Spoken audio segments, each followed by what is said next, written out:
Donc, après, c'est la Mathieu Kappa explique comme ça, il y a 3 sortes d'équanimité. Une équanimité, c'est elle par rapport aux êtres sensibles. Donc, celle-là, dans l'espace, ça ne fonctionne pas parce qu'il faut vraiment prendre des êtres sensibles pour notre objet de méditation. OK. Donc, après, il y a l'équanimité d'application. Donc, ça, c'est quand on fait l'application d'antidotes pour toutes les fautes pour le calme mental, par exemple. Donc, celle-là, on va enlever tous les problèmes. Après, l'esprit demeure vraiment en équilibre. Donc, ça, c'est l'équanimité d'application. Dans la troisième équanimité, ça veut dire dans les 3 sensations. Sensation de neutralité. Donc, j'imagine certains méditants, ils vont utiliser l'espace comme objet de méditation. Donc, dans l'espace, il n'y a pas aucune comme forme ou objet d'attachement, objet d'aversion. Donc, comme ça, ils vont utiliser l'espace comme objet de méditation pour demeurer dans l'équanimité de sensation. Pas de sensation de agréable, désagréable. Donc, comme ça, oui, ça peut servir comme ça, oui. Mais dans le sens où dans l'espace, il y a aussi des phénomènes. Quand on pense aux planètes, quand on pense aux explosions solaires, quand on pense... Tous les phénomènes qui se passent dans l'espace, on peut les voir à la fois comme positifs ou négatifs, mais si on les voit comme tout étant neutre, dans le sens où ils sont tous importants au même niveau, je ne sais pas. Oui, c'est sûr. Celle-là, donc, je pense qu'il faut voir plus loin que juste les phénomènes. Il faut aller voir plus leur... exemple, si on parle de la vacuité, OK, voir la nature ultime des phénomènes. Donc, si on regarde la nature ultime de l'espace, la nature ultime des phénomènes positifs, négatifs, à la fin, on ne trouve pas de vraie nature de quoi que ce soit. Donc, là, c'est vraiment la méditation sur la vacuité, c'est comme ça qu'on doit faire. C'est de vraiment... Okay. Donc, l'exemple qu'on donne quand on fait la méditation sur la vision supérieure, il dit la méditation en équilibre méditatif similaire à l'espace. Donc, similaire à l'espace, parce que justement, dans l'espace, ça veut dire la qualité d'où il n'y a pas de phénomène, quoi que ce soit. Les phénomènes, oui, existent dans l'espace, mais l'espace lui-même n'a pas de caractéristiques. OK. Donc, comme ça, quand on est absorbé dans la vacuité, tous les phénomènes conventionnels ils disparaissent. Donc, tout devient d'une même nature. C'est ça-là, oui. Donc, ça aide à rester dans l'équanimité, oui, aussi. OK. Merci. C'est bon. Oui, merci. Super. OK. C'est bon, Yannick, pour le son. Donc, on va continuer maintenant pour les 7 causes et effets. Donc, maintenant, la première cause. Après l'équanimité, on dit reconnaître tous les êtres sensibles comme notre mère. Donc, on peut dire ont déjà été nos mères ou comme notre mère, parce que c'est pas parce que quelqu'un... Oui, par exemple, si, par exemple, notre mère de cette vie-ci, elle est décédée. Donc, c'est sûr, son esprit a quitté son corps. Donc, si vous retrouviez la conscience de votre mère de cette vie dans un nouveau corps, que ce soit humain ou une autre forme de vie, si vous étiez capable de l'identifier avec certitude, est-ce que vous penseriez c'est ma mère ou non, ce n'est pas ma mère? Qu'est-ce que vous penseriez? Comprenez-vous?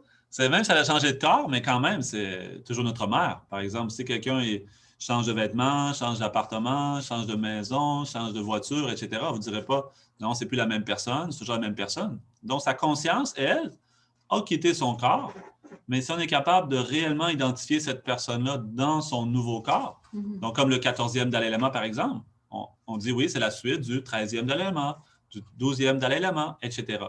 Donc, de la même façon, si on reconnaissait notre mère qui serait réincarnée dans un nouveau corps, donc là, on dirait ah oui, tu as changé de corps, maman. Exemple, si vous voyez un jeune bébé, vous reconnaissez. Par exemple, si votre fille donne naissance à un enfant, puis vous êtes capable d'identifier correctement, c'est sûr, c'est ma mère qui est réincarnée comme ma petite fille. Donc, vous avez l'amour de penser c'est votre petite fille, mais en même temps, de penser hey, c'est ma mère. Donc, elle m'a donné beaucoup d'amour avant, donc je vais lui redonner. Donc, de toute façon, de penser ça a déjà été ma mère ou c'est ma mère, c'est correct aussi. Parce que tous les êtres sensibles ayant déjà été nos mères, si on pense qu'ils ont simplement changé de corps maintenant, non, ils sont toujours nos mères. Donc, de penser que tous les êtres sensibles sont nos mères, c'est correct aussi. Donc, ce premier point est présenté en 3 parties. Premièrement, il y a des sources authentiques, donc de où ça vient dans les sutras, par exemple. Ensuite, comment on peut le prouver par la logique. Puis, troisièmement, comment on va méditer, la façon de méditer sur ce point-là. Donc, premièrement, les citations. Il y a ici, donc, dans un sutra qu'on appelle Sutra de Lama de Joyau. Quand Bouddha parle à son étudiant Shariputra, il lui dit « Sharipu, il en est ainsi. Les bodhisattvas considèrent tous les êtres sensibles comme leur père et leur mère. Sharipu, si on remonte loin dans le temps, il n'est pas facile de trouver un être qui n'ait jamais été notre père ou notre mère. Ainsi, tous les êtres sensibles ont déjà été nos pères et nos mères.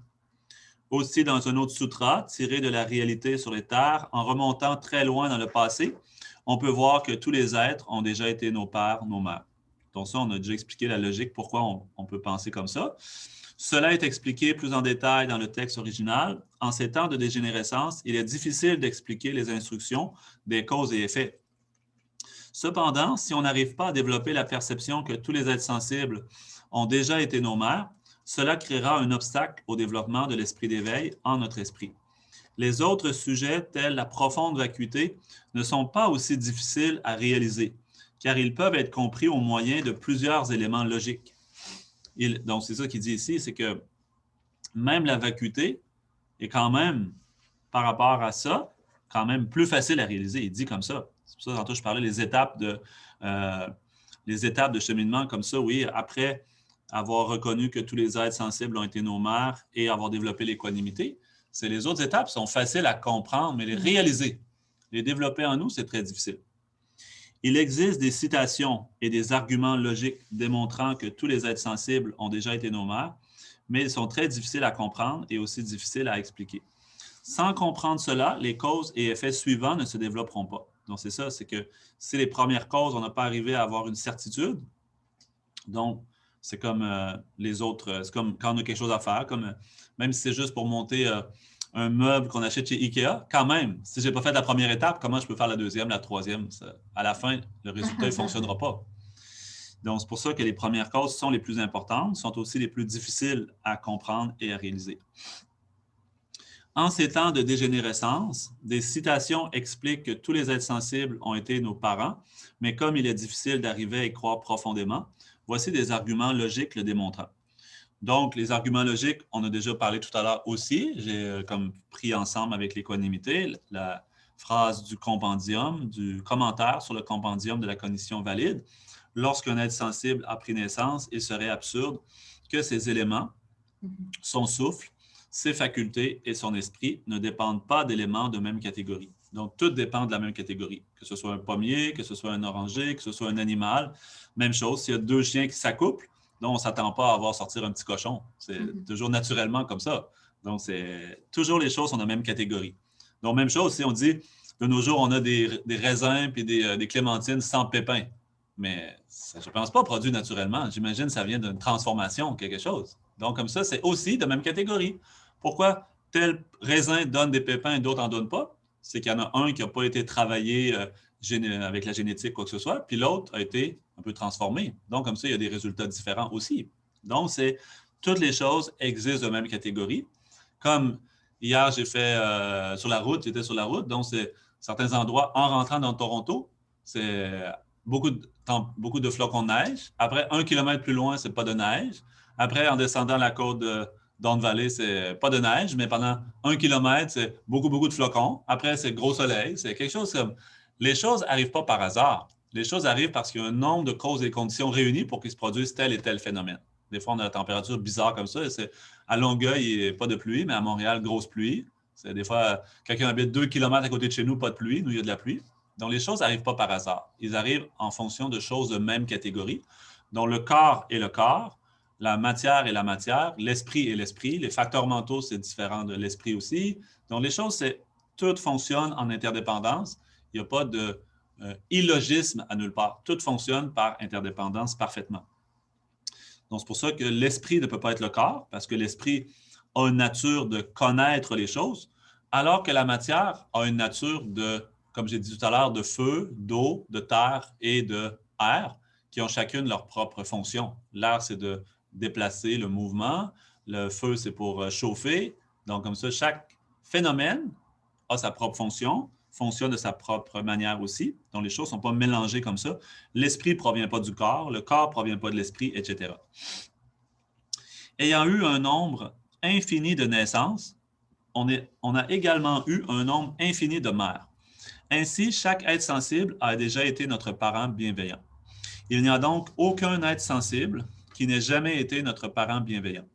Suivant cette logique, non seulement tous les êtres ont déjà été notre mère ou notre père, mais ils l'ont été chacun un nombre incalculable de fois. Et ils le seront encore. Parce que si on y pense correctement, si chaque instant de conscience comme, est un effet de son instant de conscience précédent, puis que chaque instant de conscience, comme tous les phénomènes composés, doit être l'effet de sa propre cause. Donc, jusqu'où remonte notre conscience dans le passé? C'est impossible de trouver un début. Donc, s'il n'y a pas de début, si c'est sans commencement, on a eu combien de vies? C'est un nombre de vies sans commencement. Donc, c'est très probable que chaque être sensible a déjà été notre père, notre mère, notre enfant, etc. Et même aussi plusieurs fois. C'est ce que Bouddha dit.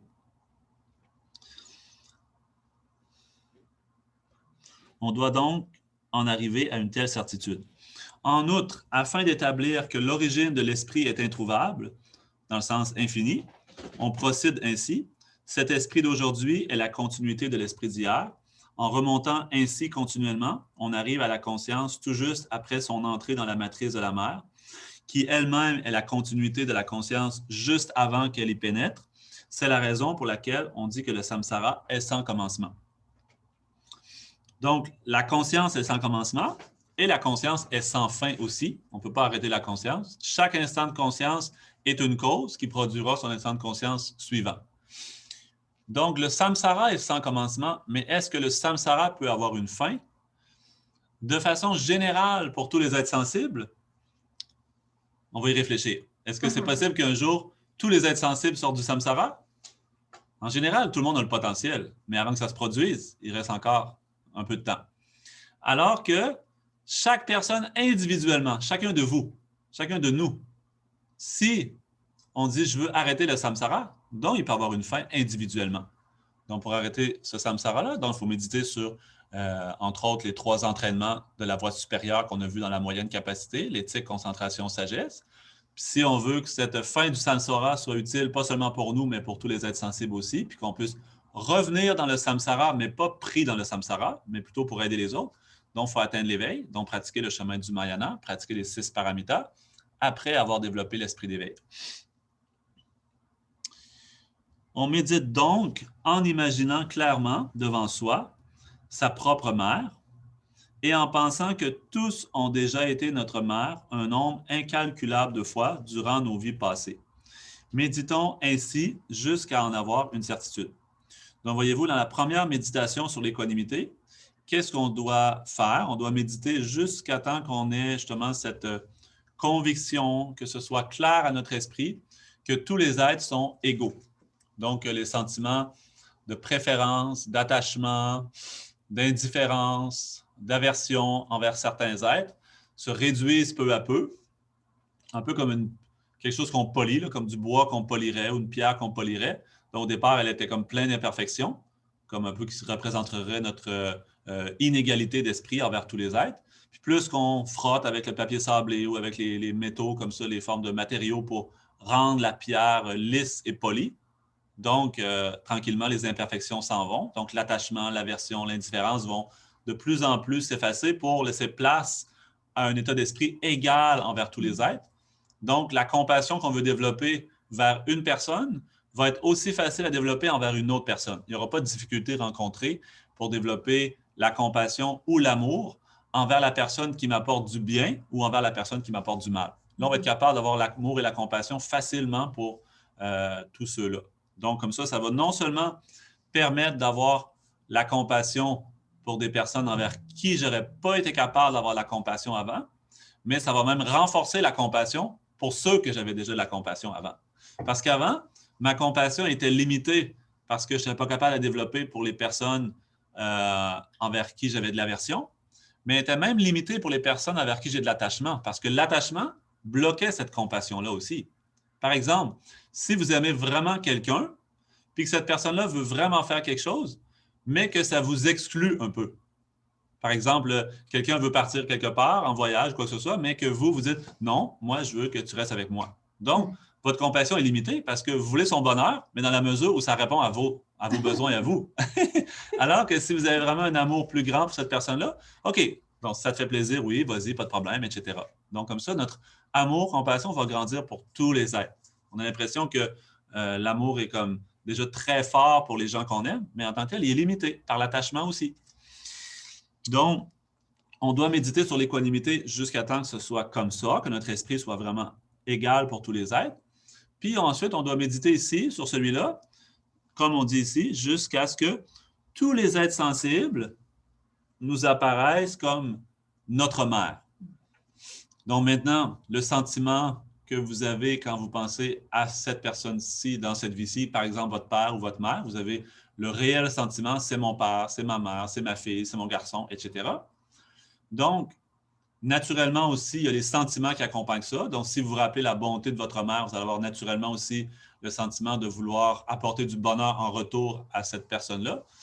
Donc, ce sentiment-là de penser que c'est votre mère en pensant à une personne en particulier, vous devez méditer jusqu'à temps qu'il soit comme ça envers tous les êtres. Que vous ayez comme le sentiment comme c'est ma mère, c'est ma mère, c'est ma mère. Donc, quand c'est la fête des mères, ça coûte cher. Non?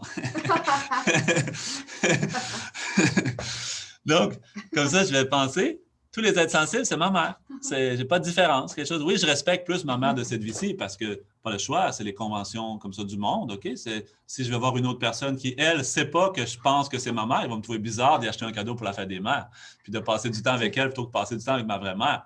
Mais en termes de convention, je reste la même chose. Je ne change pas mon état de qu'est-ce que je fais comme action. OK? Je passe mon temps avec ma mère de cette vie, etc. Mais dans mon cœur, l'esprit que je vois que tous les êtres sensibles sont mes mères, lui peut se développer. Ça n'empêche pas que, exemple, développer l'amour universel, ça ne veut pas dire que j'ai besoin d'aller voir tout le monde pour leur donner mon amour, pour leur montrer mon amour. Non, je peux très bien, toujours avec les mêmes personnes de ma famille, mon entourage, partager cet amour, mais intérieurement le faire grandir pour tous les êtres sensibles. C'est vrai, il n'y a aucun problème avec ça. Donc, on doit, c'est ça, méditer jusqu'à temps que, comme on dit ici, méditer en imaginant clairement devant soi sa propre mère et en pensant que tous ont déjà été notre mère un nombre incalculable de fois. Donc, après, vous essayez de transformer votre esprit comme ça en pensant que cet être-là, cet être-là, cet être-là, tout le monde, vous pensez à votre voisin, vous pouvez penser aux gens qui sont plus proches de vous, comme les gens que vous côtoyez chaque jour, donc les gens proches, les gens distants, les gens envers qui on est indifférent habituellement. Donc, après, les animaux aussi les insectes, si vous avez des fourmis chez vous. Donc, c'est beaucoup de mamans chez moi. J'ai beaucoup de mamans. Donc, c'est sûr, si on est capable de penser comme ça, après, c'est très difficile de faire du mal aux êtres sensibles. Si on ne fait pas de mal aux êtres sensibles, on n'accumule plus de karma négatif. Si on n'accumule pas de karma négatif, donc on ne va pas renaître dans des mauvaises renaissances. Donc, on va avoir le chemin de base pour pratiquer la concentration, atteindre le calme mental facilement et développer la sagesse. Donc, c'est ça. Le chemin du Mahayana, réellement, si on y réfléchit comme il faut, il inclut les éléments du Hinayana aussi. On prépare le terrain par les éléments du Hinayana, mais si on sait bien réfléchir avec sagesse, les éléments du Hinayana sont inclus dans le Mahayana. Donc, comme ça, après, c'est facile de faire naître la compassion, parce que si je pense que tous les êtres sensibles ont été ma mère, après, on va parler des causes suivantes, comme se rappeler la bonté de la mère, etc. Donc, c'est comment je pourrais vraiment, comme nous, on a en Occident la tradition de, on appelle ça les sports, comme sport de loisirs, chasse et pêche. Loisirs de chasse et pêche, comme loisir, OK? Comme on joue aux échecs, on joue au sudoku, on joue aux jeux vidéo, on fait choses comme ça. OK, un autre loisir, on va aller tuer les animaux. Mais non, du point de vue bouddhiste, c'est pas un loisir, c'est quelque chose comme faire du mal aux êtres sensibles. Des fois, ça peut arriver que sans faire par exprès ou à cause de trop d'émotions comme colère, on fait du mal à quelqu'un sans trop le vouloir, un peu inconsciemment à cause de trop d'émotions, ou à cause qu'on a fait un mouvement. Exemple, je me suis tourné trop vite, j'ai frappé quelqu'un. Donc, c'est possible aussi. Ou sur la route, on conduit sans faire par exprès, on écrase un petit animal. Ça, c'est possible, mais sans conscience. Mais là, réellement se préparer, mettre tout l'équipement, dépenser de l'argent pour aller faire ça, puis viser avec le fusil, puis tuer, c'est ça. Il ne faut pas connaître ces enseignements-là. Si on connaît ces enseignements-là, on est en application, c'est vraiment impossible.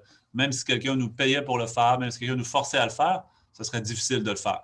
Comme ça, donc c'est à cause qu'on a bien compris les enseignements. Donc, après, la compassion va naître facilement.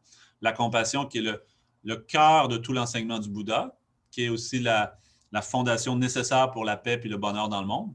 Donc, la compassion, c'est vraiment important. Donc, cette méditation-là aide beaucoup pour la compassion, évidemment.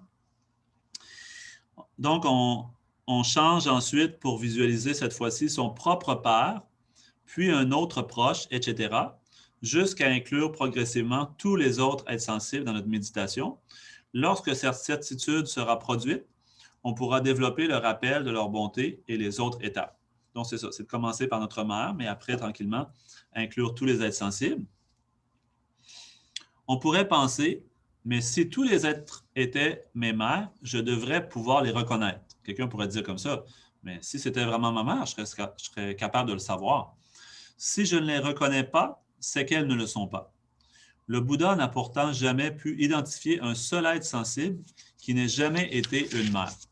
Ainsi, en réalité, ils ont tous été notre mère. C'est simplement que nous n'arrivons pas à les reconnaître. Par exemple, si notre mère de cette vie est décédée et a déjà pris renaissance en un chien, un chat ou un oiseau, on n'arrivera pas à la reconnaître. On voit donc qu'il est même possible de ne pas reconnaître sa propre mère de la présente vie. Oui, celle-là, je pense que vous savez peut-être l'histoire, c'est une moniale s'appelle Utpalavarna. Raconte l'histoire d'une personne qui mange la chair de son père et frappe sa mère. Donc, cette histoire-là, c'est une personne qui tenait son petit bébé, un monsieur qui tenait son petit bébé, dont en même temps, il mangeait du poisson, puis en même temps, son chien de la maison voulait manger du poisson aussi, donc il sautait pour attraper, pour goûter le poisson. Mais le monsieur, lui, était impatient, il ne voulait pas que le chien fasse ça, donc il commençait à le frapper, son chien. Donc, il y avait comme 3 actions. Il tient son enfant chéri, il frappe son chien, puis il mange le poisson. Donc, elle, la moniale Utpalavarna, elle voit ça, puis elle raconte, elle dit, c'est fou, qu'est-ce qui se passe? Parce que le monsieur ne se rend pas compte, mais réellement, son bébé, en fait, c'est son pire ennemi qui s'est réincarné comme son enfant, son pire ennemi, parce qu'il avait essayé, je pense, de violer ou quoi que ce soit sa femme. Donc, après, il a été tué, il a été mis à mort par le village, quoi que ce soit. Après, donc, il est réincarné comme l'enfant de cette femme qui avait essayé de violer. Donc, après, c'est son père. Son père aimait beaucoup toujours pêcher. Toujours, il pensait aller pêcher dans le lac. Chaque jour, aller pêcher. Donc, où il est réincarné? Dans le lac, en tant que poisson. Et après, c'est sa mère, elle aussi, toujours donc, très attachée à la maison, mais elle n'avait pas le karma pour renaître en tant qu'humain, donc elle revient en tant que chien. Donc, elle se met à rire et à dire ça n'a pas de sens, le samsara, parce que regarde ce qu'il fait, il est en train de tenir avec affection et chérir son pire ennemi. Il est en train de manger son père puis de frapper sa mère. Comme ça, le samsara, c'est comme ça. C'est le samsara. Les gens qu'on aime maintenant, dans une vie passée, c'était probablement une fois ou une autre nos ennemis. Les gens qu'on n'aime pas, qu'on leur fait du mal, c'était probablement les personnes qu'on chérissait. Donc, c'est quand quelqu'un connaît ces choses-là, c'est un spectacle. Vraiment, c'est comme ça. Ça n'a pas de sens. Qu'est-ce qui se passe dans le samsara? C'est les gens qui s'attachent, les gens qui ont de l'aversion. Donc, si on pense comme ça, c'est l'attachement à l'aversion. C'est non seulement ça nous nuit, non seulement ça nuit aux autres, mais c'est vraiment c'est insensé. Donc, en s'appuyant sur cette histoire, on peut voir que le simple fait de ne pas reconnaître qu'un être a été notre père ou notre mère n'est pas suffisant pour établir qu'elle ne l'a pas réellement été. Même si notre mère est décédée, on n'affirmera pas « ce n'est plus ma mère », car elle a agi pour nous en tant que mère. Certaines personnes pourraient dire « mes mères du passé ne sont pas mes mères ». Si c'est le cas, la mère du début de cette vie ne l'est plus à la fin de la vie, ou notre mère d'hier ne l'est plus aujourd'hui, car cela aussi était dans le passé. Si quelqu'un se dit « c'est plus ma mère parce que c'est dans le passé », donc ma mère d'hier n'est plus ma mère aujourd'hui parce que c'est dans le passé aussi. Si la logique du passé s'applique pour longtemps avant, pourquoi ça ne s'appliquerait pas pour une journée aussi? Il n'en est pas ainsi dans notre tradition. Celle-ci affirme que l'esprit a déjà pris naissance d'innombrables fois, depuis des temps sans commencement jusqu'à aujourd'hui. Par conséquent, on doit penser que cela ne fait aucune différence que quelqu'un ait été notre mère dans une vie passée ou dans une vie future. Par exemple, on peut penser au fait qu'il n'y a aucune différence entre 2 médecins qui nous ont sauvé la vie, que ce soit l'an dernier ou cette année. Voici comment on peut reconnaître qu'on a développé en son continuum la réalisation que tous les êtres sensibles ont été nos mères. C'est lorsqu'en voyant un être, aussi minuscule soit-il, on se souvient clairement que notre bien-être et notre souffrance dépendaient entièrement de lui lorsqu'on était son enfant. Il faut en arriver à faire naître cette reconnaissance en son propre continuum aussi profondément qu'Atisha le fit. Donc, le signe d'avoir développé cette première étape-là, c'est que naturellement, à tout instant, même dans nos rêves aussi, j'imagine, on devrait avoir cette perception-là. Chaque fois qu'on voit quelqu'un, comme même sentiment que vous avez quand vous pensez c'est une personne très précieuse pour moi, telle ma mère. Donc, c'est le signe d'avoir médité correctement cette première étape. Puis après, donc, bien sûr, on va méditer sur le rappel de leur bonté, redonner cette bonté-là. Donc aussi, ce sentiment-là va apparaître naturellement envers ces personnes-là. Tout comme on se rappelle si, quand on pense à notre mère, si on est capable, quand on pense à notre mère, de se rappeler justement parce qu'elle nous a tellement donné qu'on se rappelle naturellement qu'elle nous a donné beaucoup.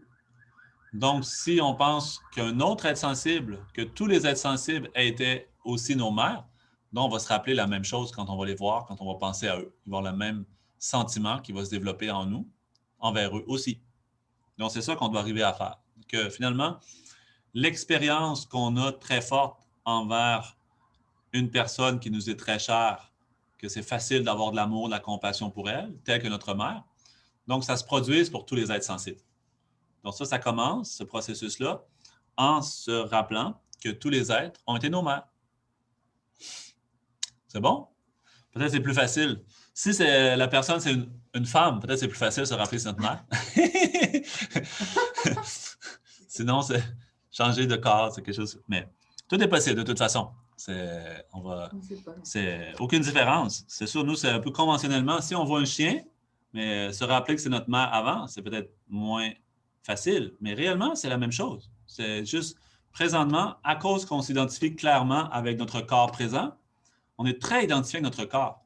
Tel que, par exemple, en nous, c'est sûr, il y a l'ego, par exemple, de penser « je suis un homme » ou « je suis une femme ». C'est sûr, l'ego, je pense, très fort. Exemple, si quelqu'un parle des défauts des hommes, c'est possible, tranquillement, je vais parler comme pas content à cause « moi, je suis un homme ». C'est possible, certains exemples. Si quelqu'un fait la discrimination homme-femme, par exemple. Donc, si quelqu'un aime plus le côté homme, donc s'il fait la discrimination du côté homme, quelqu'un ne sera pas content. Si quelqu'un a plus attachement pour le côté femme, donc fait la discrimination pour le côté femme, aussi, il ne sera pas content, par exemple. Même chose pour les religions. Si j'ai attachement pour une religion, pour certaines traditions spirituelles, exemple musulman, donc si moi j'aime beaucoup le côté musulman, la tradition musulmane, quelqu'un parle contre les musulmans, donc je vais être en colère. Mais si j'aime les musulmans, mais je n'aime pas les bouddhistes, quelqu'un parle de façon mauvaise contre les bouddhistes, donc peut-être je vais même embarquer avec lui. Oui, c'est vrai, les bouddhistes sont comme ça. Donc, c'est ça, notre esprit, je pense, on a beaucoup comme de saisie ou d'attachement sur certaines choses, telles que, par exemple, on s'identifie au corps. Donc, si quelqu'un, par exemple, si on est Canadien, quelqu'un nous dit, ou Québécois, « Ah, c'est les Québécois, on parle les Québécois en bien », tout de suite, on va s'identifier, « Oui, c'est vrai, on va être content, merci, quelque chose. » Mais s'il parle les Québécois sont mauvais à cause de telle chose, ah, là, on ne sera pas content. Mais s'il parle d'une autre nationalité qu'on aime moins, exemple, si j'aime moins une autre nationalité, il parle de cette nationalité-là, donc tout de suite, j'ai moins de sentiments forts comme ça. Donc, c'est sûr, notre esprit, comme ça, c'est plus attaché avec notre identité personnelle temporaire, telle que le corps, donc si homme ou femme, ou la nationalité, ou la couleur de peau, etc. Donc, des fois, on pense un peu, c'est difficile d'imaginer qu'on était avant, par exemple, une femme ou un homme. Donc, imaginez nous en tant que femme, si on est un homme, ou imaginez nous en tant qu'homme, si on est une femme. Donc, c'est plus difficile. Donc, encore plus, imaginez en tant qu'animal ou en tant qu'esprit avide. Avant, j'étais un esprit avide, exemple. C'est peut-être difficile. Mais quand même, si on pense comme il faut à la nature du samsara, c'est sûr, on a déjà été dans toutes ces formes de vie-là. Donc, comme ça, on ne devrait pas trop s'attacher. C'est aussi quand on cherche à méditer sur la vacuité, on va chercher à comprendre qu'on n'est pas ni nos sensations, ni notre conscience, ni nos facteurs mentaux, ni notre corps non plus. Donc, les choses auxquelles les gens s'attachent très fort habituellement, c'est surtout par rapport au corps, telles que la nationalité, le sexe, etc.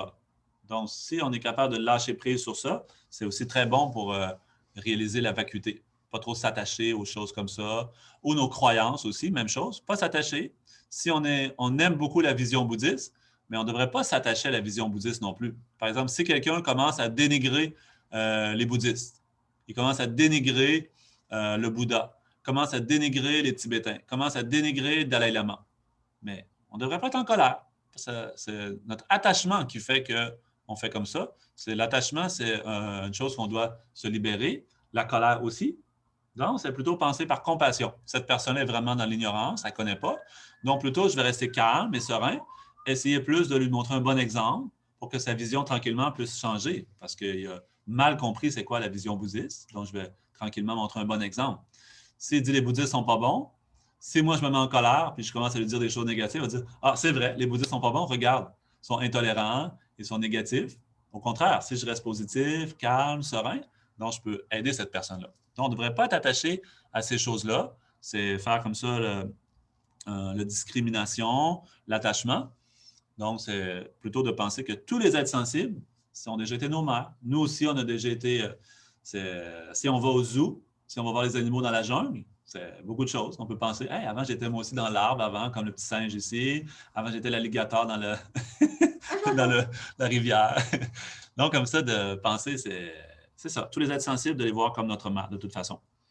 Donc, une fois qu'on est capable de les voir spontanément comme étant notre mère, parce qu'on a médité longuement sur cette première étape, donc là, on peut plus facilement faire naître la deuxième étape aussi.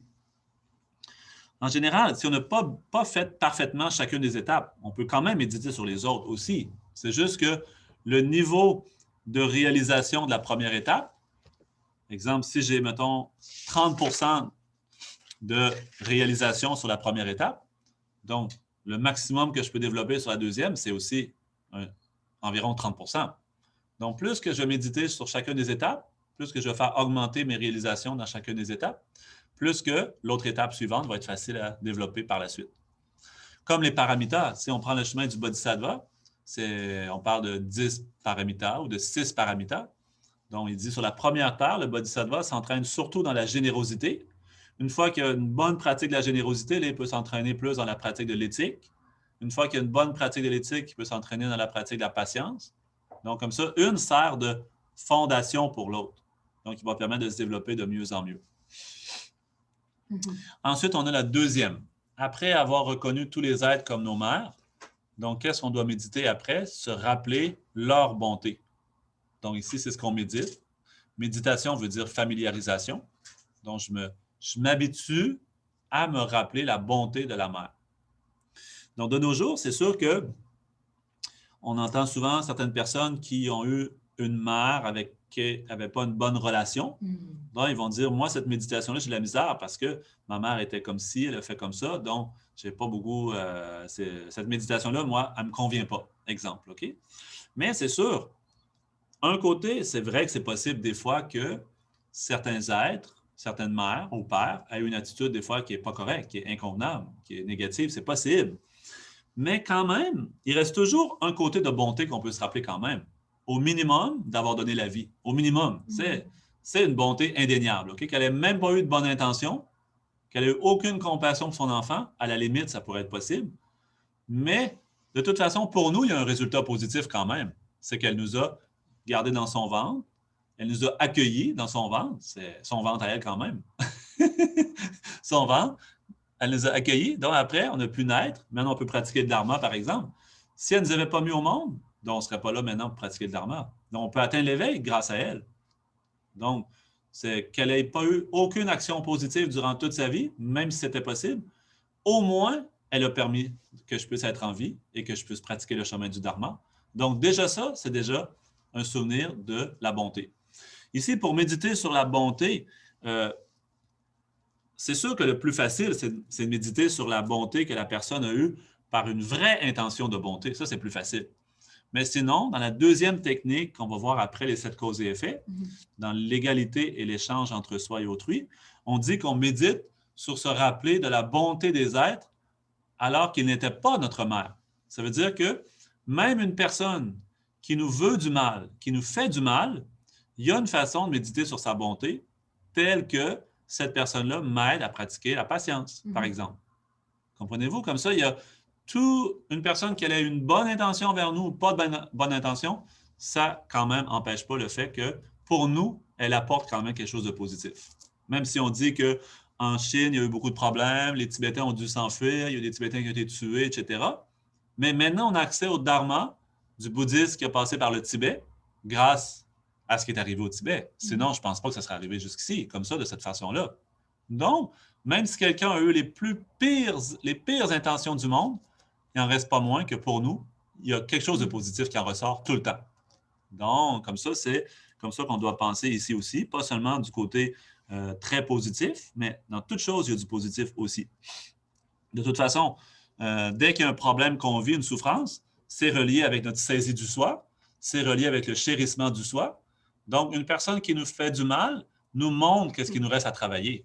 Donc, comme ça, pour nous, c'est une bonté aussi. Même si elle n'a aucune bonté pour nous, elle n'a aucune bienveillance, même si on ne doit pas non plus nécessairement comme...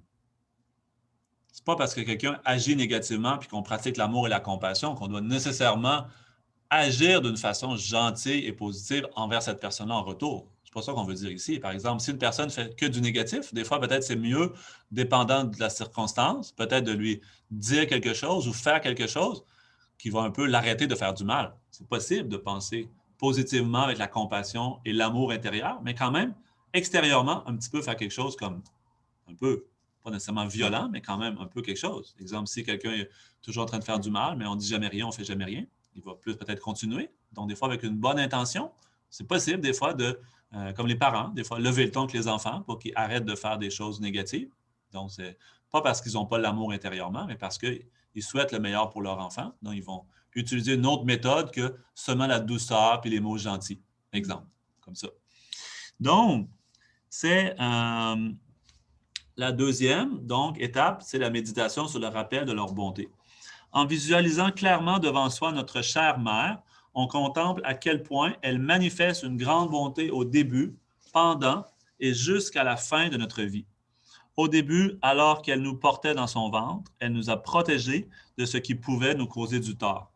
Elle a été minutieuse dans ses actions et pleinement consciencieuse de ses moindres gestes, surveillait ce qu'elle mangeait et buvait, etc.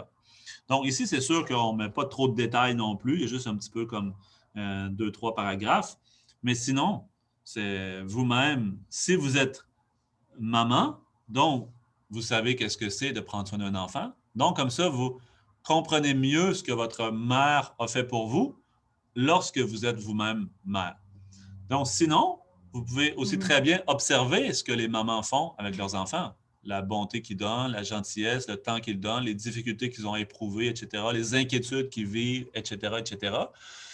Même prendre les exemples des animaux, comment les animaux sont même prêts à risquer leur vie et même à sacrifier leur vie pour protéger leurs petits. Donc, vous allez de méditer comme ça en se rappelant, en observant puis en se rappelant la bonté que les mères ont pour leurs enfants. Donc, c'est le sens de cette méditation. Au cours de notre vie, elle ne nous a jamais abandonnés, nous a gardés au chaud avec son propre corps et nous a nourris du délicieux lait de son sein en nous appelant par de jolis noms. Elle nous souriait affectueusement et nous regardait avec amour. Elle nous couvrait de vêtements soyeux, mâchait la nourriture avant de nous l'offrir. De nos jours, on a inventé le blender, fait qu'on n'a plus besoin de faire ça. Je ne sais pas si votre mère faisait ça, mais c'est des petits pots qu'on appelle ça, là, avec le petit bébé dessus. Là. Donc, de toute façon, si on regarde les animaux, c'est ce qu'ils font. Les animaux, regarde, ils vont mâcher la nourriture, après ça, redonner dans le bec du petit oiseau, par exemple.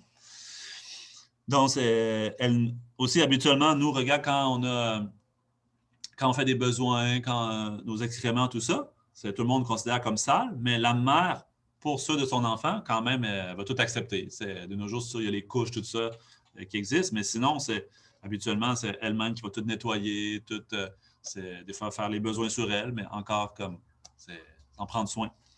Habituellement, si c'était une autre personne que son enfant, elle serait peut-être en colère, mais parce que c'est son enfant, elle accepte ça jour jour et nuit, sans problème. En bref, elle nous a protégés comme la prunelle de ses yeux. Des petites choses aux plus grandes, elle nous a tout appris progressivement. Comment marcher, s'asseoir, parler, etc. Elle ne pouvait tolérer de nous voir endurer le moindre mal. Elle aurait choisi spontanément d'être malade ou de mourir plutôt que de voir son enfant être malade ou mourir. Rien d'autre que son enfant n'occupait ses pensées. Elle l'a protégé merveilleusement bien dans sa bienveillance pour lui. Méditons ainsi sur le fait que notre adaptation au monde provient de la bonté de la mère jusqu'à en verser des larmes et en avoir la chair de poule.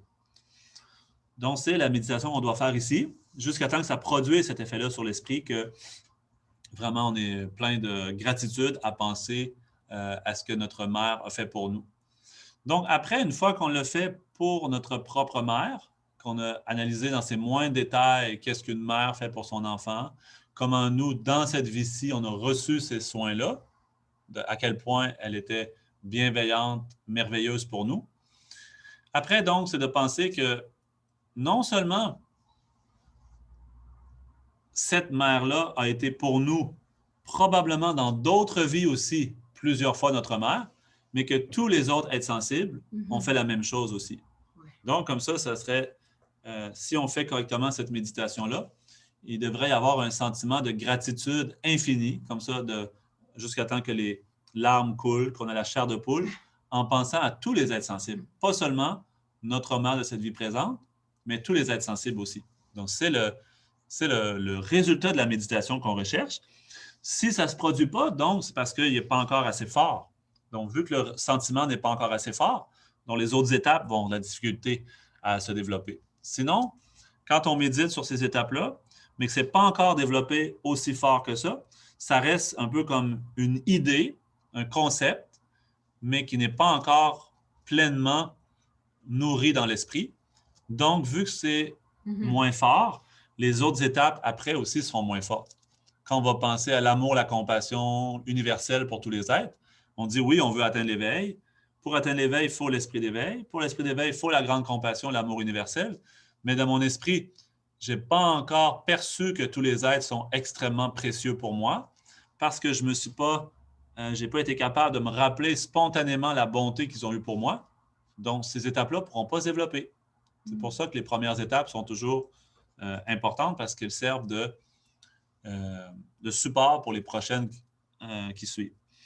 Une fois que cette expérience s'est produite, on répète ce même processus en prenant notre père comme objet de méditation jusqu'à englober progressivement tous les êtres sensibles dans notre méditation. Donc, comme ça, on prend notre père parce que ici, on commence par les exemples des gens les plus proches de nous parce que c'est plus facile de méditer sur ces sentiments-là pour eux parce qu'on a plus facilement de souvenirs de ce qu'ils ont fait pour nous.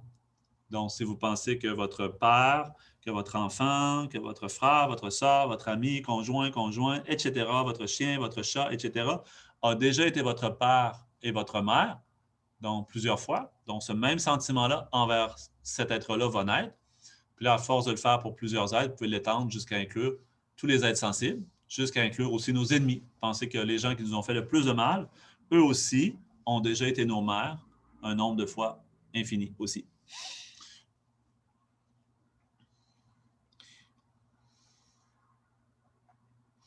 Il n'y a aucun être qui n'ait jamais été notre mère. De même que la mère de cette vie nous a chéris dans sa bienveillance, tous les autres êtres sensibles nous ont chéris également. Donc, c'est la deuxième étape dans les 7 causes et effets. Et donc, comme j'ai dit tout à l'heure, ces étapes-là ne sont pas difficiles à expliquer, à comprendre conceptuellement, mais à les développer, ça demande vraiment le temps, puis c'est pas facile. Donc, ces étapes-là, je pense, pas besoin d'expliquer trop en détail, je pense que vous comprenez bien. Donc, c'est de plus cette deuxième étape de plus que vous allez être capable de vous rappeler clairement, de penser clairement à ce qu'une mère fait pour son enfant. En particulier, si vous êtes capable de penser à votre propre mère dans votre propre cas, si elle a eu une attitude comme ça de gentillesse, bienveillance extraordinaire. Donc, après, ce sentiment-là va naître facilement et après, de le faire naître pour d'autres êtres autour de nous va être plus facile en se basant sur cette première expérience reliée avec notre mère de notre vie présente. Et après, le troisième, c'est la méditation sur le retour de leur bonté. Donc, cette étape-là n'est pas difficile si on a fait la première et la deuxième étape. Parce que c'est naturel que si quelqu'un vous a aidé, si vous êtes conscient de l'aide que cette personne-là vous a apportée, par exemple, pensez à vous aviez un grand problème, une grande urgence, puis quelqu'un est venu vous dépanner, quelqu'un est venu vous aider, puis là, ça a sauvé votre vie, sauvé votre maison ou quoi que ce soit. Donc, à ce moment-là, la personne qui vous a rendu un si grand service, naturellement, à votre esprit, vous percevez cette bienveillance, cette gentillesse qu'il a eue pour vous, dont vous avez comme ça la gratitude pour ce qu'il a fait pour vous. Donc, de vouloir redonner à cette personne-là le mieux selon vos capacités, ce ne sera pas difficile à penser comme ça. Par exemple, quelqu'un vient de vous sauver la vie, il vous demande « Ah, est-ce que tu pourrais m'aider? J'ai besoin comme juste 5 minutes que tu viennes m'aider pour un petit service, quoi que ce soit. » Ah, ça fait plaisir, exemple. Donc, pourquoi ça nous fait plaisir d'aider certaines personnes facilement, spontanément? Parce qu'on se rappelle qu'est-ce qu'ils ont fait pour nous. Alors qu'une personne qui nous rend jamais aucun service, donc c'est toujours, il nous demande. Donc, c'est après un certain temps, je pense, à moins qu'on ait médité sur ces étapes-là, puis qu'on se rappelle dans nos vies passées que ça a été notre mère. Sinon, à force qu'il nous demande tout le temps, je pense un jour, maintenant je ne suis plus capable, maintenant je n'ai pas le goût, débrouille-toi, maintenant je t'ai assez aidé. Ce n'est pas naturel, pas spontané de vouloir aider cette personne-là. Donc, un Bouddha, ce n'est pas pareil. Un Bouddha, c'est quelqu'un qui a développé ces qualités-là jusqu'au maximum. Donc, même si quelqu'un lui nuisait constamment, vie après vie, pendant des milliers, des millions de vies, c'est l'effort joyeux, la compassion, la patience du Bouddha pour aider cette personne-là ne déclinera jamais. Donc, c'est différent. Donc, pour nous, pour être capable de développer l'esprit d'éveil, c'est ça, on a besoin de ces causes-là. Mais ici, la méditation sur le retour de la bonté envers les personnes qui ont eu la bonté vers nous, qui ont eu la bonté envers nous, ne sera pas difficile de développer si on a bien fait la deuxième cause. Si on a bien fait la méditation sur la bonté qu'ils ont eue envers nous, ça va être facile de vouloir redonner cette bonté-là. C'est pas besoin de méditer spécialement. Naturellement, vous allez avoir ce sentiment-là. Est-ce que vous comprenez? C'est naturellement, si quelqu'un nous aide, on a le goût de l'aider en retour. Donc, si les êtres sensibles ont réellement été d'une si grande bonté envers nous, on doit leur rendre cette bonté. Ne pas rendre toute bonté reçue n'est pas bien perçu en général dans le monde. Il est évident qu'il en est de même du point de vue du Dharma. Donc, sans parler des enseignements bouddhistes. Quelqu'un ne connaît pas du tout l'enseignement bouddhiste, mais vous voyez quelqu'un, monsieur, madame, tout le monde, qui va rendre service à quelqu'un, mais en retour, il lui fait du mal. Tout le monde. Les gens vont dire, hey, ça n'a pas de bon sens, regarde, cette personne est allée l'aider, mais en retour, il lui a fait du mal. Donc, tout le monde dirait, non, vu qu'elle t'a aidé, tu dois aller lui rendre l'appareil. Mais en général, les gens vont dire aussi, ah, ça t'a fait du mal, donc tu devrais aussi te venger. C'est une chose aussi que les gens vont dire, mais le bouddhiste ne dira pas comme ça. Mais pour ce point de vue-là, c'est pareil pour le bouddhiste ou non-bouddhiste. C'est-à-dire, si quelqu'un nous a aidés, on devrait lui redonner. Les bouddhistes disent bien sûr comme ça, parce que les gens qui ne sont même pas spirituels disent comme ça. Donc, on devrait bien sûr faire comme ça, nous aussi. Cela ne nécessite pas une focalisation séparée. En ayant précédemment fait l'expérience du souvenir de la bonté de nos mères, leur rendre leur bonté viendra naturellement. Ces êtres sensibles sont sans protection et refuge. Ils sont tombés dans l'abysse du samsara en général et des mauvaises destinées en particulier. Si je ne les sauve point, qui le fera? Méditons ainsi jusqu'à ce qu'un changement s'effectue en notre esprit. Donc, c'est sûr qu'on pourrait se dire, mais de toute façon, il y a tellement d'êtres sensibles, comment je pourrais tous les aider? C'est trop difficile.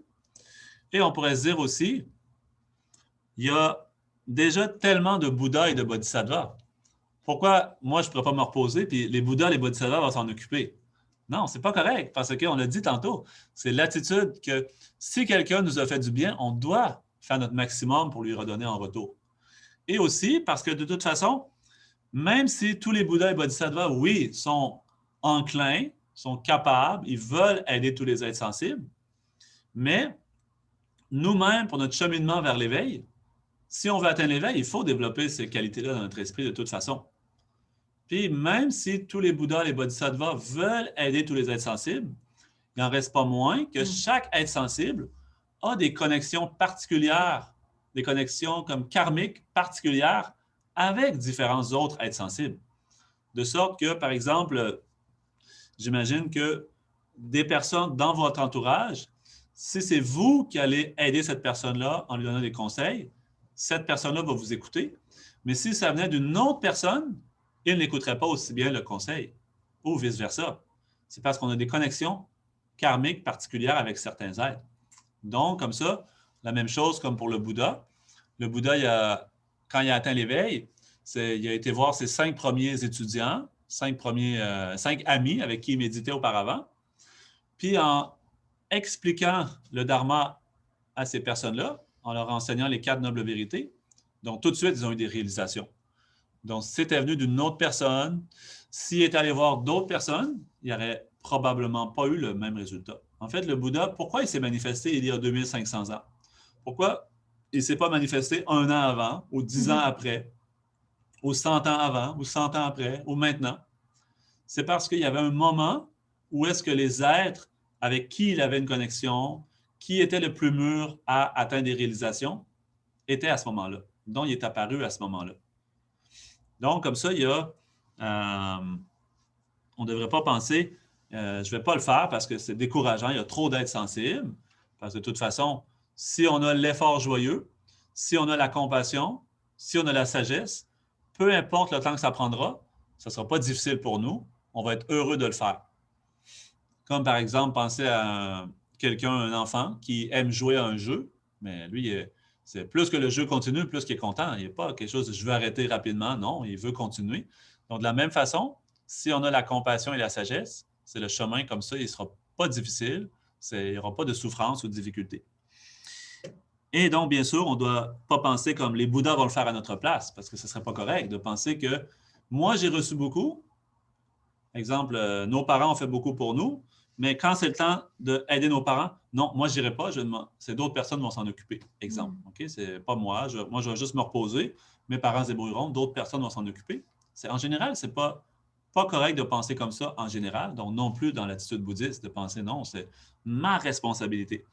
Et ce sentiment de responsabilité qu'on prend, c'est lui qui fait naître les causes et les effets suivants pour développer l'esprit d'éveil. Donc, non seulement c'est utile pour les autres, mais c'est nécessaire pour nous aussi. Par exemple, si notre mère devenait folle et s'emparait d'un couteau, puis essayait de nous tuer, on ne devrait pas se mettre en colère, mais plutôt s'efforcer de la libérer de sa folie. Suivant la même logique, on devrait voir tous les êtres sensibles de la même manière, notre père, nos enfants, notre conjoint, amis, etc. Donc, de penser que si quelqu'un fait du mal, de ne pas penser que cette personne-là est mauvaise, mais penser plutôt que c'est juste temporairement perturbée par ses afflictions mentales, mais qu'elle cherche le bonheur, que c'est ma mère, que c'est mon père, que c'est une personne qui est proche de moi, de la voir comme ça et ne pas se laisser aller à la colère. Donc ça, c'est la 3e cause, méditation sur le retour de leur bonté. Et après, donc on a la 4e, une fois qu'on s'est rappelé leur bonté, qu'on veut leur redonner cette bonté naturellement. Donc ici, on fait une méditation sur l'amour bienveillant, dans l'optique ici de voir les êtres comme de plus en plus merveilleux et précieux à nos yeux. Dans le sens de l'amour bienveillant, habituellement, l'amour, c'est le souhait d'apporter du bonheur aux autres. C'est l'intention d'apporter du bonheur et les causes du bonheur. Mais ici, spécifiquement, l'amour qu'on parle ici, c'est l'amour bienveillant. Donc, vraiment de voir, en plus de ça, les êtres comme vraiment précieux à nos yeux. Vraiment comme un parent qui a l'amour pour son enfant chéri. Donc, son enfant chéri, c'est comme ce qu'il a le plus précieux au monde. Donc, voir les êtres sensibles précieux comme ça.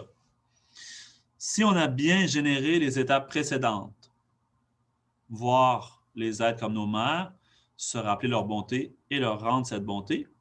L'amour bienveillant se manifestera naturellement. Donc, encore une fois, cette étape-là ici ne sera pas difficile à générer si vous avez bien compris que les êtres sont nos mères, voir leur bonté naturellement et le souhait de leur redonner cette bonté-là. Donc, l'amour bienveillant va arriver naturellement. Comment tous les êtres sensibles pourraient-ils avoir en leur continuum un bonheur non contaminé alors qu'ils n'ont même pas un bonheur contaminé? Les êtres sensibles désirent le bonheur, mais ils n'arrivent pas à surmonter la nature de la souffrance. Donc, premièrement, pour l'amour, vu que c'est un souhait d'apporter du bonheur, donc il faut premièrement contempler comment les êtres sont privés de bonheur. Tout comme la compassion après, qui va être le souhait de libérer de la souffrance. Donc, pour être capable de méditer sur la compassion, il faut voir la souffrance des êtres. Donc, ici, pour l'amour, c'est plutôt l'aspect de désirer que les êtres soient heureux et de comprendre qu'ils sont privés de bonheur. Donc, ce qu'on dit ici, premièrement, c'est que on doit comprendre que les êtres sont non seulement privés du bonheur non contaminé, parce que dans les deux sortes de bonheur qui existent, il y a le bonheur non contaminé puis le bonheur contaminé. Le bonheur non contaminé, c'est lui qui est expérimenté par les Aryas, ceux qui ont réalisé directement la vacuité. Donc, bien sûr qu'un Bouddha vit du bonheur non contaminé aussi, mais tous les Aryas en éprouvent aussi grâce à leur réalisation directe de la vacuité. Donc, non seulement les êtres sensibles qui ne sont pas des Aryas sont privés du bonheur non contaminé, mais en plus, la plupart des êtres sensibles sont même privés du bonheur contaminé.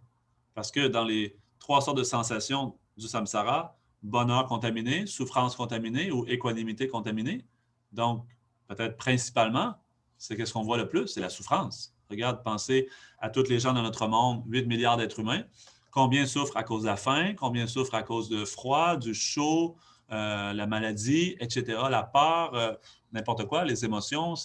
C'est rare que même le bonheur non contaminé, le bonheur temporaire, qu'on appelle aussi la souffrance du changement, d'avoir des belles conditions de vie, un esprit calme et serein, etc. Donc, même celui-là, ce bonheur contaminé, il arrive peu souvent et pas longtemps. Comprenez-vous? Même quand même, c'est nous quand même, on s'intéresse au dharma, on pratique le dharma, quelque chose, mais quand même pour le bonheur contaminé, des fois, c'est pas toujours évident. Donc, comme ça veut dire que c'est les êtres qui ne connaissent pas le dharma, encore plus difficile. Donc, en pensant comme ça à la réelle situation des êtres sensibles, à leur état qui est privé de bonheur non contaminé et aussi de bonheur contaminé, on va méditer sur l'amour bienveillant de la manière suivante. En visualisant tous les êtres sensibles qui sont privés de bonheur, on médite en pensant comme il serait merveilleux s'ils pouvaient tous connaître le bonheur et les causes du bonheur. On souhaite du fond du cœur, puissent-ils l'obtenir. On médite ainsi jusqu'à expérimenter naturellement et sans effort cette intention résolue, je vais leur procurer. Donc, comment méditer sur l'amour bienveillant? Ou c'est la même chose, comment méditer sur l'amour infini dans les 4 incommensurables? Quand on fait la pratique du Zen Rim, on dit « puissent tous les êtres obtenir le bonheur et les causes du bonheur ». Donc, en tant que tel, ici, pour les 4 infinis, pour chacun des 4 infinis, il y a aussi 4 aspects à chacun des infinis. En tant que tel, c'est les mêmes 4 aspects pour les 4, mais j'ai oublié le nom, comment on le dit en tibétain puis comment on le traduit, mais en fait, vous l'avez déjà ici. Par exemple, la première des 4 aspects, c'est de penser comme ça, comme ce serait merveilleux si les êtres pouvaient être heureux. Exemple, le même sentiment que nous, on souhaite que, mettons, quelque chose de beau nous arrive dans notre vie. Mettons, si je veux acheter une maison, hey, j'espère que ça va marcher, j'espère que je vais passer à la banque. Si je veux trouver un travail, j'espère que je vais pouvoir avoir ce travail-là. Si je veux rencontrer quelqu'un, j'espère que je vais rencontrer cette personne-là ou quoi que ce soit. Comme j'espère être heureux, exemple. Donc, ce même sentiment-là qu'on a pour nous, qu'on a pour quelqu'un qu'on aime, notre enfant, notre conjoint, conjointe, etc. Donc, l'avoir pour tous les êtres sensibles. Puissent tous les êtres sensibles trouver le bonheur et les causes du bonheur? Puissent-ils l'obtenir? Donc, ça, c'est comme un peu le souhait, OK? Non, le premier, c'est ça, c'est comme il serait merveilleux. Donc, comme un genre de joie. OK, j'ai oublié le nom, comme j'ai dit en tibétain, mais il y a comme 4 aspects. Donc, le premier, c'est un peu comme celui-là, comme le genre de joie, comme ce serait merveilleux. Après, le deuxième, donc, c'est le souhait. Puisse-t-il l'obtenir? On se focalise plus sur la pensée, de penser comment ça serait agréable, comment ça serait magnifique si tout le monde pouvait être heureux. Donc, après, c'est plus un souhait. J'espère que ça va arriver. Et après, on a un autre qui est comme une genre de détermination, de résolution. Je vais leur apporter le bonheur. Donc, ça, c'est une genre de détermination qu'on forme en nous. Puis, il y en a un autre ici que la mensualité n'a pas mis, mais qui est une autre qu'on rajoute habituellement aussi, c'est une genre de supplication aux maîtres et aux déités. Puissent les maîtres et les déités, les Bouddhas, les Bodhisattvas, m'inspirer afin que je puisse être capable de le faire. Okay? Donc, il y a ces 4 aspects-là qu'on peut rajouter, qui sont des divisions des 4 infinis. Donc, ici, ça, c'est pour l'amour bienveillant, mais on va avoir la même chose dans le cadre de la compassion. Okay? Il va y avoir comme ce serait merveilleux si tous les êtres ne souffraient plus, puissent-ils être libérés de leur souffrance, je vais les libérer de leur souffrance, puissent les maîtres et les déités m'inspirer afin que je puisse y arriver. Comprenez-vous comme ça 4 choses? Okay? Je n'ai pas les noms exacts, mais un, c'est comme un plus une joie, comme un genre d'émerveillement. Wow, ça serait merveilleux. Deuxième, c'est comme un souhait. Troisième, c'est comme un engagement. Quatrième, c'est comme une requête aux maîtres et déités. Vous comprenez tout le monde? Donc, comme ça, c'est des méditations analytiques qu'on va essayer de faire, qu'on peut utiliser même les paroles sur lesquelles on peut répéter, puis de le faire mentalement ou de le faire à voix haute, puis de méditer jusqu'à temps que le sentiment naisse très fort en nous. Donc, de le faire pour les 4 infinis. On peut le faire pour les 4 infinis. Là, on parle ici de l'amour. On pourrait le faire pour l'équanimité aussi. Donc, puissent tous les êtres demeurer dans l'équanimité, libre d'attachement pour les proches et d'aversion pour les autres. Donc, comme ce serait merveilleux s'il y avait cette équanimité-là, donc, je vais leur apporter, je vais travailler pour leur apporter, et puissent les maîtres et les déités m'inspirer afin que ça puisse se produire. Donc, comme ça. Plusieurs sutras et commentaires expliquent les bienfaits extraordinaires de l'amour. Donc, comme ça, il y a une citation aussi par rapport à l'amour qui dit que c'est ça, comme même faire, en gros, le sens du message, c'est en gros faire plus, exemple, un nombre infini d'actions positives telles que des offrandes, des prosternations, n'importe quoi, ou un instant de développer l'amour pour tous les êtres. La pratique de l'amour est beaucoup plus forte. Donc, l'essence de l'enseignement bouddhiste, c'est ça, c'est développer comme la méthode et la sagesse. Donc, la méthode, c'est quoi? C'est la meilleure qualité, c'est l'esprit d'éveil, mais qu'est-ce qui sous-tend cet esprit d'éveil? C'est l'amour et la compassion. Donc, c'est l'essence même de l'enseignement du Bouddha, c'est développer l'amour et la compassion. Donc, l'amour et la compassion, on en parle dans toutes les formes de tradition spirituelle, mais l'amour et la compassion de l'enseignement du Bouddha, c'est différent. Parce que ce n'est pas toutes les traditions spirituelles qui parlent de l'amour et la compassion pour tous les êtres sensibles. Dans les traditions, exemple catholique, il dit les animaux sont créés pour les êtres humains. Donc, ils peuvent manger, ils peuvent tuer parce que c'est fait pour l'être humain. Dans la tradition musulmane, il dit c'est manger les animaux, pas manger le porc, mais les autres animaux, c'est correct. Ou dans la tradition hindoue, c'est pas manger le bœuf, pas tuer la vache, mais les autres, c'est correct. Donc, comme ça, c'est pas la compassion infinie. Le bouddhisme, c'est vraiment qu'est-ce qu'on cherche à développer, c'est la compassion pour tous les êtres, donc aucune différence, c'est petit ou grand, etc. Donc, la prochaine fois, on va continuer avec la compassion, rendu à la 5e cause. OK. Donc, aussi dans les 7 causes et effets, on dit comme les 4 premières, c'est un peu comme les préparations. Le cœur, c'est la compassion. Puis les résultats, c'est comme l'esprit d'éveil et l'intention résolue. Donc, la principale, c'est la grande compassion. Le reste, ça le prépare, ou c'est comme les préparations. Et après, donc, le résultat qu'on cherche à atteindre grâce à la grande compassion. C'est bon? OK. On va faire la dédicace maintenant.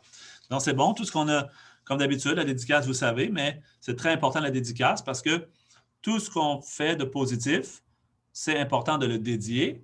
Comme ça va augmenter le potentiel de ce qu'on a fait de positif et ça va l'empêcher de se transformer en quelque chose de négatif et ça va le faire croître jusqu'à l'éveil. Ça va le rendre inépuisable jusqu'à l'éveil. Donc, le sens de faire la dédicace, c'est comme ça. J'offre cette base parfumée d'encens, jonchée de fleurs, ornée du mont Mérou, des 4 continents du soleil et de la lune. Tout cela visualisé comme un chant de Bouddha, afin que tous les êtres puissent jouir de ce chant pur. Ô précieux maître, je vous adresse ce mandala de joyaux.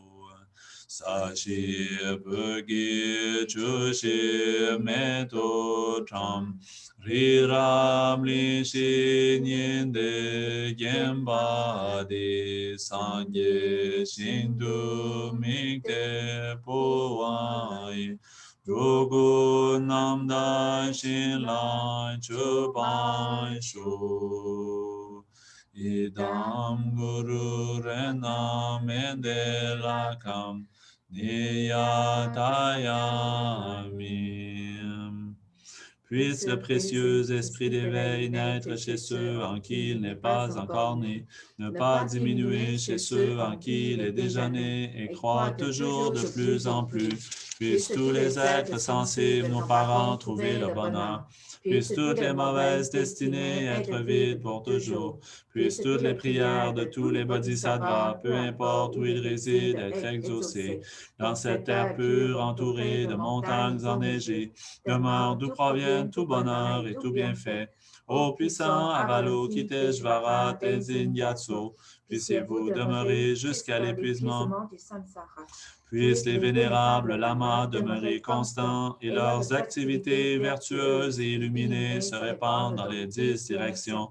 Puisse la lumière de l'enseignement de l'Obsang qui élimine les obscurcissements des êtres dans les 3 niveaux demeurer à tout jamais, afin de m'entraîner à imiter le héros Manjushri et la façon dont il connaît la réalité, ainsi que Samantabhadra et tous les autres, je dédie pleinement toutes ces vertus. Puisque tous les vainqueurs des 3 temps ont loué toute dédicace comme extraordinaire, je dédie parfaitement toutes les racines de mes vertus à une conduite excellente. Toutes les vertus que j'ai accumulées par l'hommage, les offrandes, la purification, la réjouissance, la requête et la supplication, je les dédie au parfait éveil. Janjo Semjo Rinpoche, Make Panam Ke Gyoche, Ke Pa Nyamba Me Pa Yan, Kone Konde Pe Wan Shu.